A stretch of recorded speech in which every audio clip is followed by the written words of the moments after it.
Tonight, King Abdullah joined President Obama in the Oval Office. The king was in Washington on a previously scheduled trip to meet with congressional leaders. Republican Congressman Matt Thornberry is chairman of the House Armed Services Committee, and he was one of the lawmakers who spoke with the king today. Mr. Chairman, good of you to be here tonight. And so what is it that the king is asking for from the United States? Well, in the short term, he needs help. He intends to push back against ISIS. But he needs more fuel, he needs more bomb, he needs more equipment, he needs less bureaucratic red tape in Washington that slows down getting these supplies to him. Is he going to get it?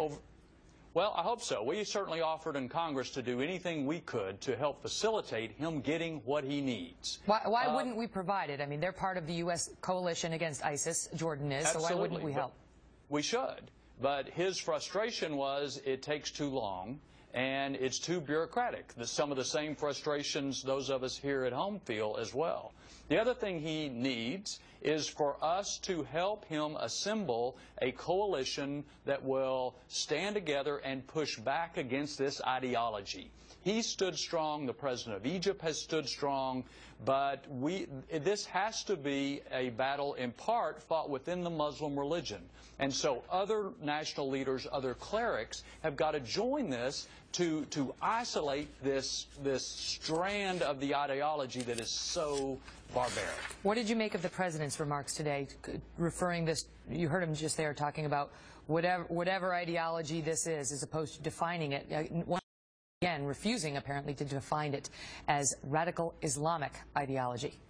Yeah, that's disturbing to me on a couple of reasons. Number one is that he does seem to have a problem defining what the ideology is, much less doing something about the ideology.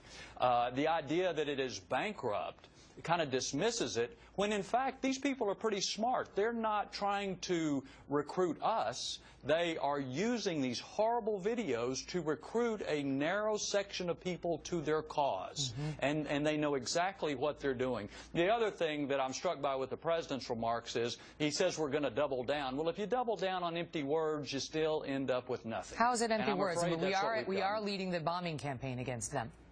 Well, we have some bombing, but he refuses to allow ground controllers to be in the field to make the bombing as effective as it needs to be. We don't have the intelligence collectors on the ground to be as effective as it needs to be. So he gives these words, but as far as providing material support, gathering the coalition, doing the things that really make progress, we haven't really seen it. And so, as General Keane mentioned, ISIS has actually gained ground inside Syria since we started bombing them there.